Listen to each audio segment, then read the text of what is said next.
conscious clothing conversation paired with real talk. I'm Sam, the healing hardware creator, and I'm hella hyped to get a little naked with you. So, I am officially an author. I created the book Dressed in Motherhood some time ago, but it's literally just me taking the stylosophies out of my head and putting them on paper. Finally.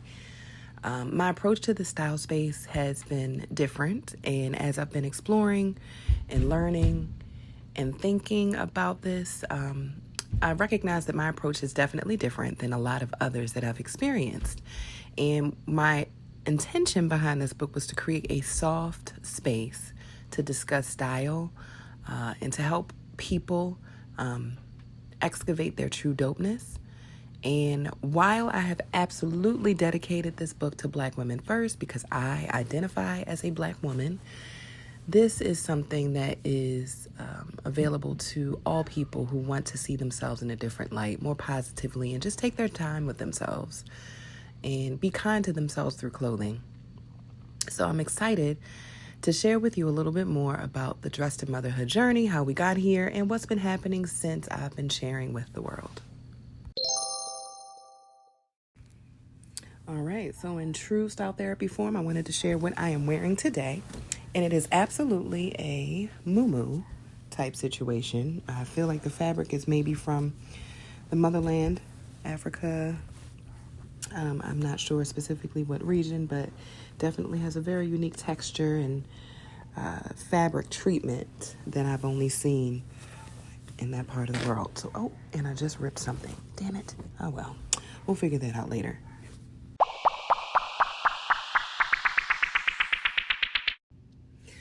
So you should definitely know that the Dressed in Motherhood concept came from a space of need for me. Motherhood for me has been a process of just trying to learn and unlearn my own way, feeling around in the dark. There's no blueprint for it, failing quickly, but most importantly, flourishing in a way that feels good and that I can see my daughter appreciates. So backstory is when I was pregnant, going through the motions and trying to figure out what to wear, beyond like the second trimester was a little bit of a headache, but I was still able to manage with just cute leggings, oversized band t-shirts, button-ups, and so forth. Now, after I had the baby, that was something different because my body, while a baby was no longer inside, felt different, looked different. It was weird when I looked in the mirror, and it didn't help that while I was literally in the hospital bed after having a cesarean section unplanned, my mom goes, well, what are you going to do with that? Kind of looking at my floppy, flippy tummy situation. I'm like, girl, can we be a little bit more tender? Like, I literally just had a whole baby. Haven't even got dismissed from the hospital bed yet. So it was then in my mind that I knew I had to figure out a way to create that softness for myself. No bashing to my mom. Love her super dearly, but she will let you know, period. She is not the huggy type. She's not the I love you type. That's just not her way. And giving grace and understanding that her ceiling is my floor, I had to explore because I've always been soft. Even as a child, I am the lovey-dovey type. I feel my emotions. And rather than treat that as some kind of a cancer, as a bad thing, I've allowed that to be somewhat of I don't want to necessarily say guiding light, but I've been able to implement them in my practices because how I feel matters so much in my day-to-day, especially how I get dressed. And because that softness I didn't feel externally, and I knew also that it was not up to anybody else to validate me, I started to lean more into the fashion and style space as my healing and safe, sacred space. And in addition to just kind of working with the healing stones through New Vintage by Sam, creating healing hardware, but also having some dialogue with myself, I was able to figure some things out. So after I kind of shifted and started to work my way out of this pain place of looking in the mirror, not knowing what I was looking at, who I was looking at, feeling all of these feelings that were very intense. And then also the exterior madness, which was everybody kind of telling me what I should be doing and so forth. In motherhood, I had to silence those voices, and also the internal voices that were just not positive. And it became something that it became a new part of my practice to get out of my own head. And that looked like listening to different podcasts, Abraham Hicks, listening to different music as well, and consuming differently, consuming more consciously, and creating healthier distractions for myself. I started to dance more, which felt really, really good. Once I was able to move, it felt really, really good to just use my body in a different way. And once I became more acclimated to Blake and who she was and what she needed, I was able to figure out some systems and things to do that enters Blake that would help us to just have more ease in our mommy and me process. And it was funny because while my mom was such a hard ass sometimes and can have this rigid approach to things and not be as soft as I want her to be in moments, and understanding, of course, that I am speaking from privilege. My daughter, however, was like my soulmate off top. And it was a beautiful feeling because I remember one day distinctly I was driving in a car feeling some mommy pains, and by mommy pains I mean she was crying. It was a lot. I was just overwhelmed. And all of a sudden I just started tearing up a little bit. She stops crying. And I pulled over to the side of the road and I just kind of put my head in my hands and I just let it go. And I looked up into the rearview mirror, and I saw her.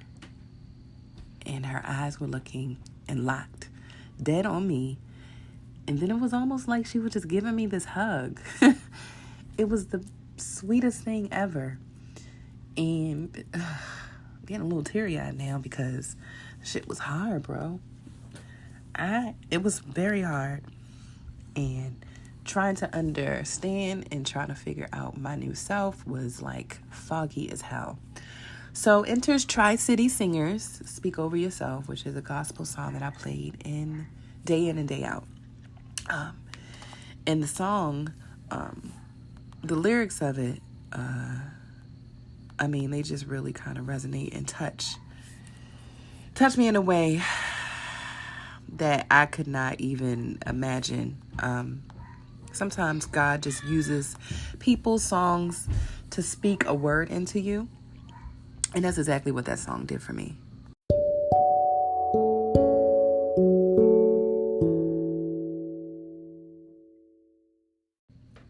So if you've never heard this song before, for copyright reasons, I definitely can't include a snippet here, but the lyrics go a little something like this. Sometimes you have to encourage yourself. Sometimes you have to speak victory during the test. And no matter how you feel, speak the word and you will be healed. Speak over yourself. Encourage yourself in the Lord. And several points of this song really was like, okay, I hear you, God. Specifically the part, gotta pat your own self on the back. Sometimes you have to speak victory during the test, and no matter how you feel, just continue to speak over your life. Depression is all around, but God is present help. Well, the enemy created walls, but remember giants, they do fall. Speak over yourself. Encourage yourself in the Lord.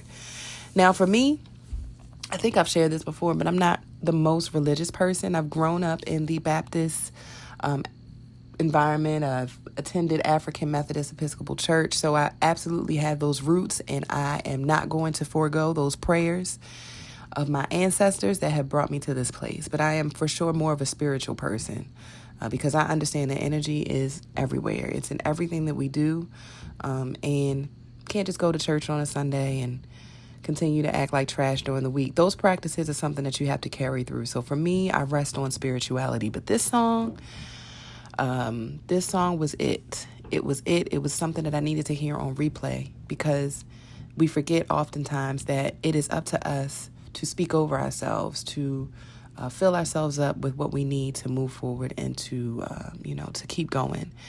And even if that looks like speaking over yourself, meaning kind of changing your environment, changing what you're consuming, changing how you're creating, changing who you're talking to, all of those things ultimately are up to you because you have power. We all have power.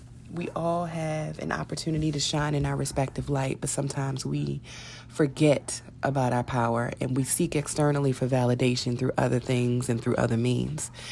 And Dressed in Motherhood was my tool and my vessel to use to kind of beat this message home, but use fashion and style as, the element, the tool to continue to help excavate your dopeness and to shine in your power. So while I didn't start the book way back then, the practices that I engaged in and also shared in this book, I initiated back in that time, about 7 years ago now, because baby girl will be 7 tomorrow. So the process of just building myself up, speaking over myself was absolutely apparent before I tried to go into changing my body or clothing my body in a different way. I had to become more fortified in my mindset, and I had to shift my mindset and lean into more light. And I know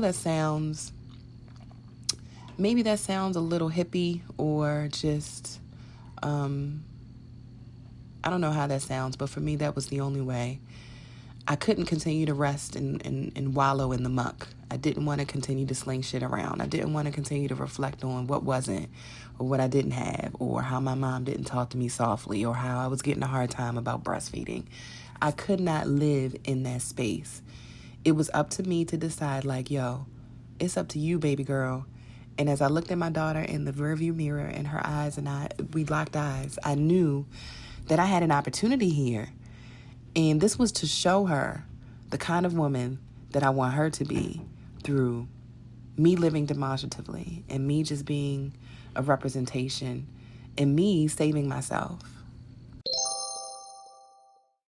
So when you get your Dressed in Motherhood book, you'll notice that we don't even begin with anything related to fashion or style first. I begin with affirmations so that you can speak that word over yourself. Before we even get to the superficial elements, we got to go deep. We got to get a little naked to get dressed. And I love it there. We go from affirmations into redefining and understanding this space that you're in. Because sometimes when we grow and we evolve, we change and our style changes too.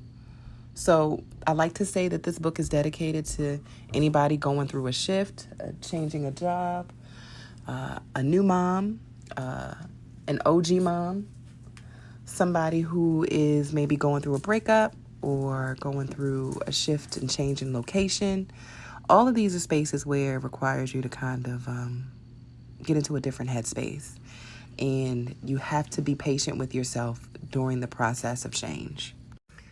So I am super excited to share this book with the world because 1, it's from the heart, truly through and through. And 2, it's going to encourage you to just find your own confidence. And 3, it's going to affirm you and let you know, furthermore, that you don't need anything outside of you to validate your magic and beauty and awesomeness.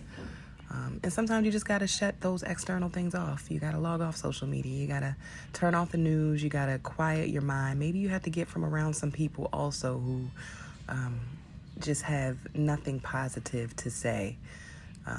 You have to really revamp your environment.